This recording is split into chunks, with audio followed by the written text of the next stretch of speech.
guys, this is day 2 na feeling ko maganda naman yung pagkagupit ko sa sarili ko. Huwag yun masyadong pakaisipin. Anyway, hapon na and ngayon lang ako nag-umpisa mag-vlog because magmemerienda ako. Lunch ko ito pero gusto kong gumawa ng dim sum. Dim sum. Kasi nag-crave ako. And alam niyo naman, kapag nag-crave, lulutuin ko yan.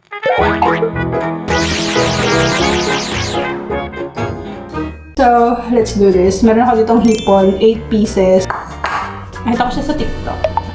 Tapos naalala ko, namimiss ko yung ano na yun. Gusto ko yun. Pero ito ay my version. Kasi nga pala, ang dami kong cilantro. Kasi bumili ako last time. Nagawa ako ng lumpia. Pero ang dami niya. 1 euro lang, pero ang dami niya. Bumili kasi ako sa fruteria dito sa Spain. Doon sa gulayan talaga. Hindi sa supermarket. Kasi sa supermarket ay mahal. 1 euro and 20 cents. And ano lang yon 20 grams. Like, unti siya. Samantalang yung 1 euro na yun. 10 grams nga lang ang nagamit ko dito Pero ito pa yung natira niya. Kailangan ko na siyang gamitin kasi tinan niya naman muluntoy na siya. Paano ko ba siya mapanatiling matagal? Pero, I can't. Kailangan ko siyang gamitin. And, konti lang din yung magagamit ko dito sa hipon. And, meron ako dito, ang tagal ko na rin nabili nito. At nasisira na siya. Kailangan ko na siyang gamitin din. Dadamihan ko na lang siguro yung lagay dito sa hipon. Galing ko na yung mga natuyo na. Ang mahal pa man din ito. 1 euro plus. Diba? Ang mahal yun.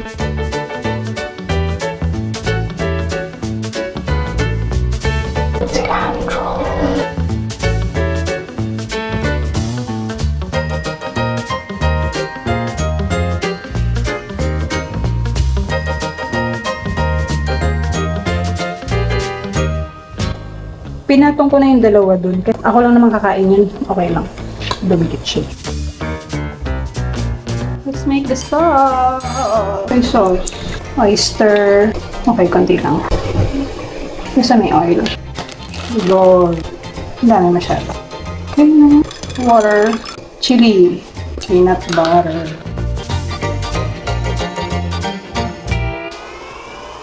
Ito na.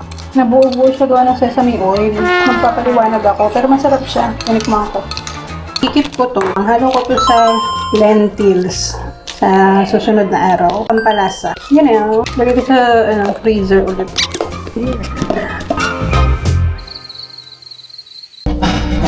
Nangyari. Ang daming pagsubok. Let's try this. Ipinipim ako dito sa baba. Wait lang.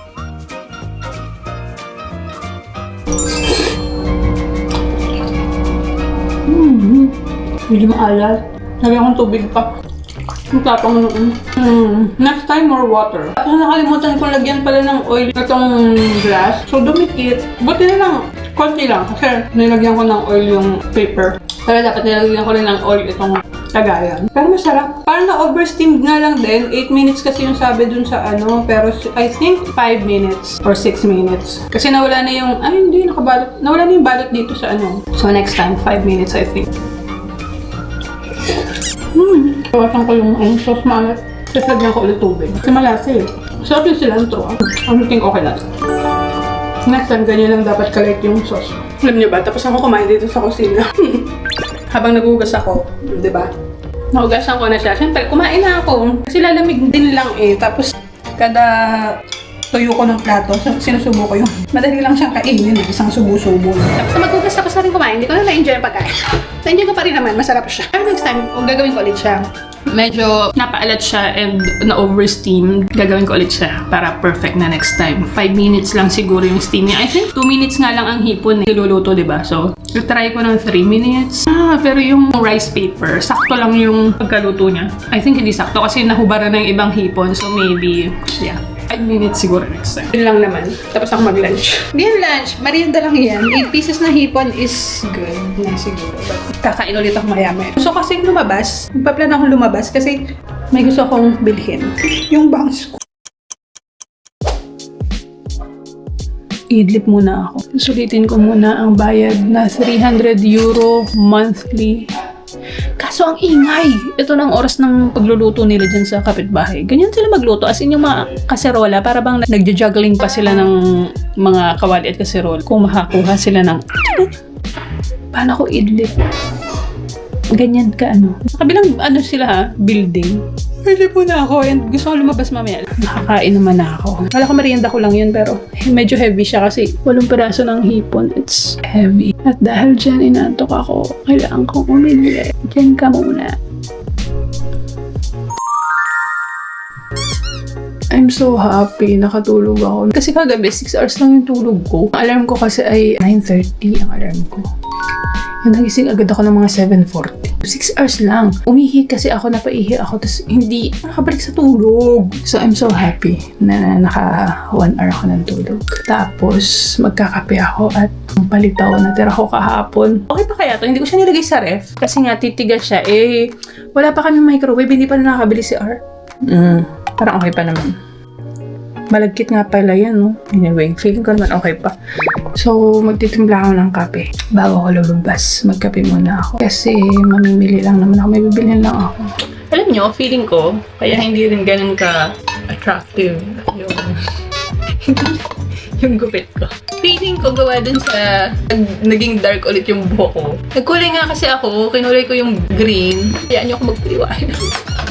Hindi ko rin siya masyadong, yung pat, gusto ko siya na ganito siya kaikli. Yung layering niya dapat medyo maikli pa. But anyway, this is fine. Gusto ko naman yung haba niya. Ganyan talaga yung ini-aim kong pagkaihaba. Yung ikli, yung pagkaikli. Pero, kasi naging naging dark ulit. Diba nga, kinulayan ko na yan ng brown nung nakaraan. And nagiging maganda siya sa aking paningin. Kasi naglalighten na yung pagka-brown. Pero ngayon, nag-dark ulit siya. But anyway, green siya. Hindi lang kita pag nasa dito kasi madilim. Nagiging siya. Mukha siyang kulay itim. Pero green. Pati dito. Green. Dark.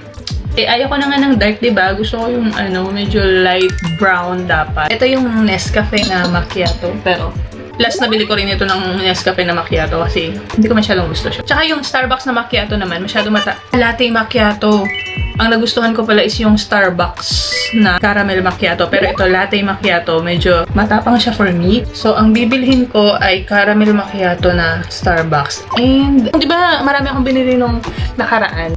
Ito, yung Marsilia. Marsilia ba yun? Marsilia. Pero dito, ang basa nito ay Marsilia. Masarap ito. Arabic coffee. Masarap siya. Ito. Level 1 and gatas lang. Perfect. Pero ito, yung Bosque o Bokeh.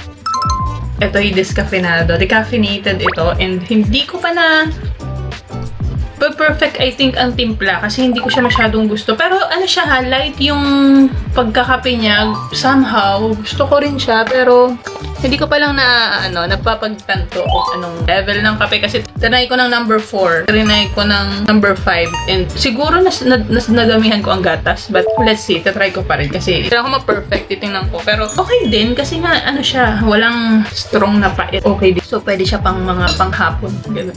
Anyway, tingnan natin kung panis na ang palito. Kasi nga malagkit to, diba? So, napapanis nga pala to. Pero hindi ko nga siya nilagay sa ref. Hindi na siya ganun katamis. Pero hindi ko nalalagay ng asukal. Okay pa, hindi pa panis.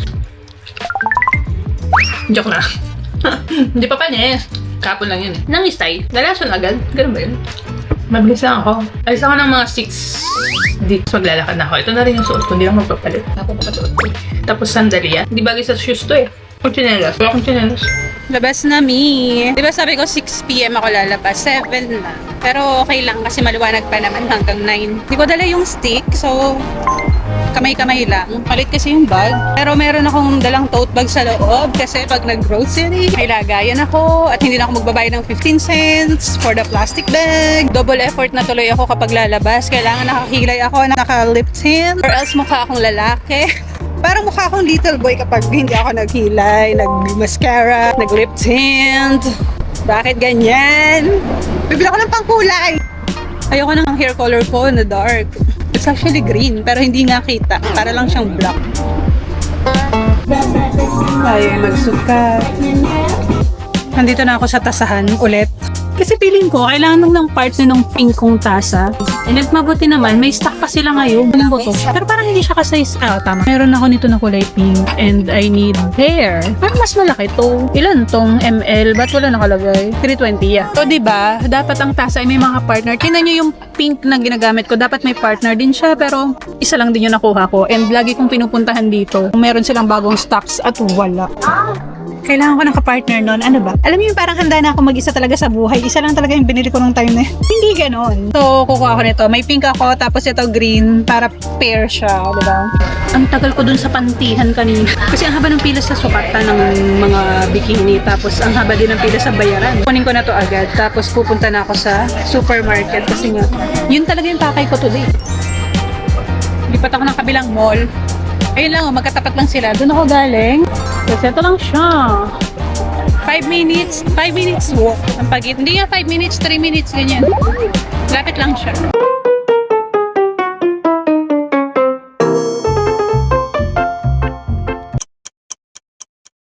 Uwi na ako, hindi na ako magbabas. Maglalakad na lang ako kasi rebels lang naman. Alam nyo, gugupitan ko yung bangus. Papantayin ko siya kasi medyo naiirita na rin ako sa kanya. Saka, pag ginanito ko, okay. Pero pag basta lang, makikitang hindi siya pantay. Madilim-dilim na. I'm home. Pagod ko. Ang bigat ng aking bitbit.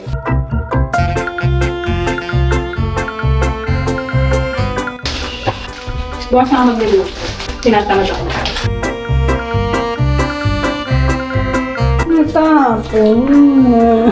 Pang noodles ko to eh. Ito na lang natira. Buti na lang, kukunti na lang ito. Ba yan?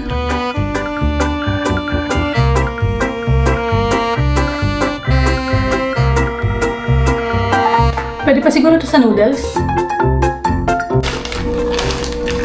Ito ang aking dinner tonight.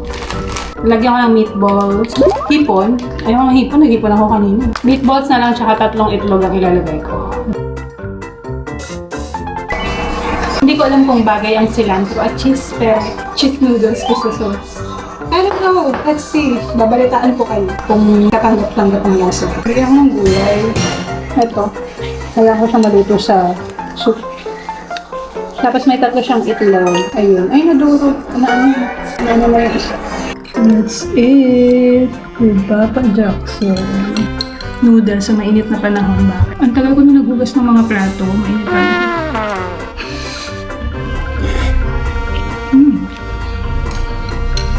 Okay ba yung cilantro? Parang okay naman. Medyo spicy. Parang hindi. Okay lang. Pero boss. Kaya na pa ako dito sa kwarto, pero ngayon lang ulit ako nag-vlog. Alam nyo, hindi pa ako pwede matulog kasi tapos ko lang kumain ng yogurt with 2 apples ng 1:30. Bakit balik ko yung kinain? Very late. Alauna ko na kinain. Eh, ang heavy kasi 2 apple. Dapat nag-yogurt na lang ako. Kasi nga feeling ko walang masyadong sustansya ang kinain ko today. Well, naghipon. Ngayong gabi lang din ako naggulay. Tapos yung noodles. Okay lang din. Eh, pero nga, sinamahan ko nga ng 2 apple kasi para feeling ko lang pandagdag sa sustansya sa aking katawan. Pero nga, ang heavy pa ng tiyan ko. Paano ako tutulog dito? Di pa ako pwede ba tulog? Pero alas 2 na. Anong gagawin ko? At ang alarm ko ay alas 10. Pero malamang magigising ako niya ng hindi ko alam baka 7 para umi. Bakit yung pantog ko pang 6 hours? Pagpa-check up na nga, yung pantog ko nagigising ako pag 6 hours na eh. Naiihi na ako eh. Anyway, dito ko natatapusin ang video. Yun lang naman para sa araw na ito. Ay, nagustuhan yung video na to. Sabi ko sa'yo. Yun lang naman ang mga nangyari. Lagi na lang ganyan. Naubos na ang oras ko sa pagluluto. Doon na lang umiikot ang mundo ko.